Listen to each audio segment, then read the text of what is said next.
Neste programa vamos fazer uma viagem ao centro dos Fischerspooner. A música deles é inspirada em arte, cinema, teatro e fotografia. Todos os espetáculos deles consistem num verdadeiro entretenimento. Eles vão estar no Teatro Sá da Bandeira, no Porto, e nós vamos ter a oportunidade de entrevistá-los.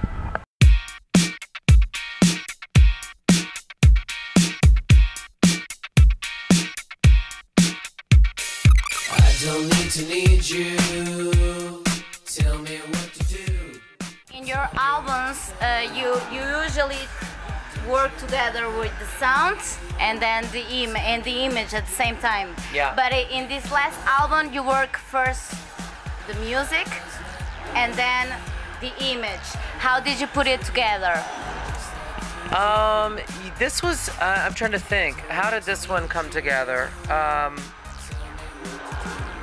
There was, well, this one, every time we write, it's a very different process. And so for Odyssey, I kind of overwrote. Like, I was very nervous and I wanted to do a good job.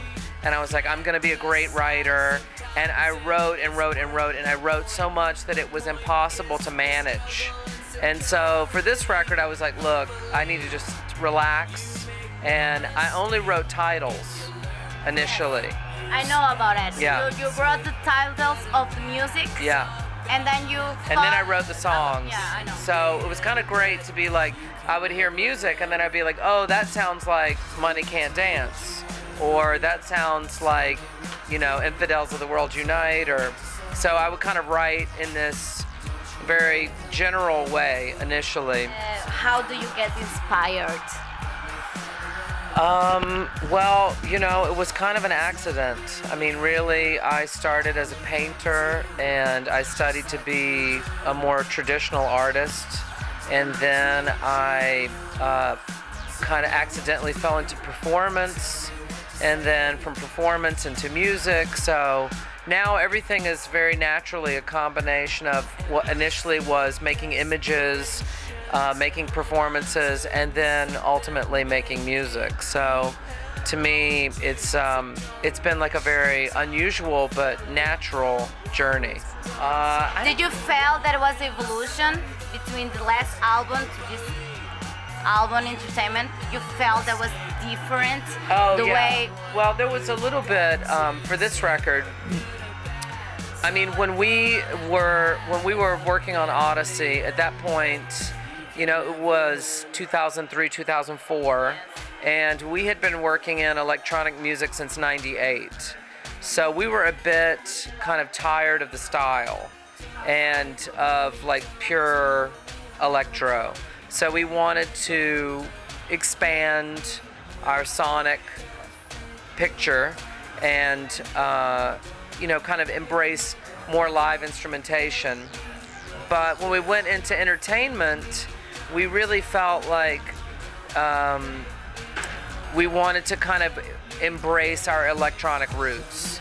So it was a little bit more about pulling away from the more, I don't even want to say natural, but kind of the more live instrumentation of Odyssey and moving towards stuff that was way more electronic, like Amuse Bouche was a track that was written for Odyssey as one of the earliest tracks that I always loved. And Warren was like, I'm tired of that sound, I need to move on.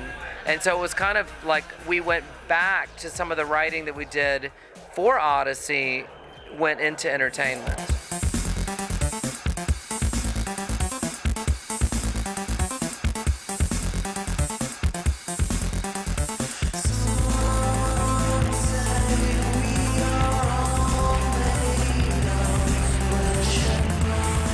What is the meaning of the song The Best Revenge?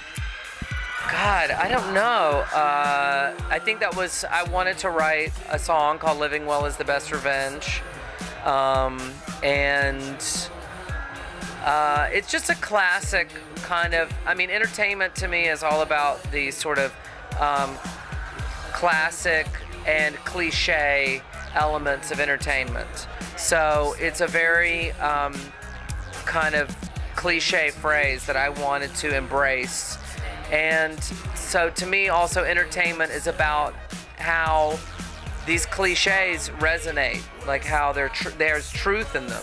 So even though you may despise the cliche, ultimately there is something meaningful in it. So it's about walking this fine line between, you know, making it mean something to you, but also it being, and that's what pop is. Pop is all about finding a way to connect to something that's personal, but it's universal, which is that's not easy to do without it either becoming too generic or it becoming too personal in a way. So The Best Revenge is, you know, it's about that. There's elements of it are completely cliche, but elements of it are totally personal, and it's just about, I mean, sort of the price of success and what happens when you have a dream and that dream comes true, and how there's always aspects to a dream coming true that you never anticipate. So you never can fully dream the dream you really need, because once the dream happens, there's another dream that has to be fulfilled, and there's problems, and, you know, so yes, everything becomes a job.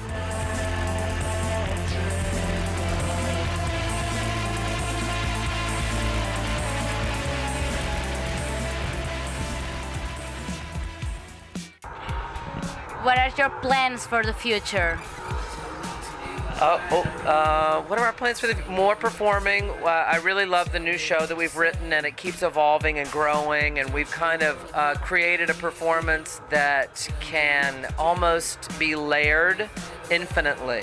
Like, it's almost, to me, it's almost like a feedback loop where we can constantly take our experiences and reintegrate them into the show. So it almost becomes like strata, where you can see where we started and you can see where we are, and it builds infinitely. So more of performing our new show, Between Worlds.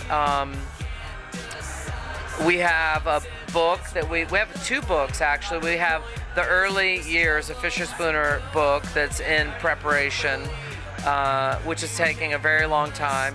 And we have a newer book that covers the most current material. And then I'm trying to think what else. We're getting ready to release a remix album that's all the remixes. And then this show, this kind of era will culminate with a gallery exhibition of photography, sculpture, you know, kind of like everything will become wrapped up. And what can people expect from tonight's show? Well, we're trying a couple new ideas tonight where it's not just a DJ set. We have Andrew Schneider, who does all of the video design for us for the live show, is traveling with us, so he's doing live video mixing. And Lauren Flax, who DJs with us, will be playing. She's an amazing DJ. And then I'm trying to see if I can integrate live performance into a DJ set and see how that works. So, yeah, so this is really the first time that we've done that. We tried last night in Madrid, and we had technical trouble. And we were supposed to do it in London, and then the London thing got canceled, and so tonight is kind of like a dress rehearsal. Do you have the chance to visit Portugal? I don't. I'm on a crazy, crazy schedule, and I have to be everywhere all the time for a day. So, I mean, Portugal, I love Porto. It's amazing. It has a really interesting vibe to it, and I love the architecture. I mean, I wish that I could come and just buy a house here.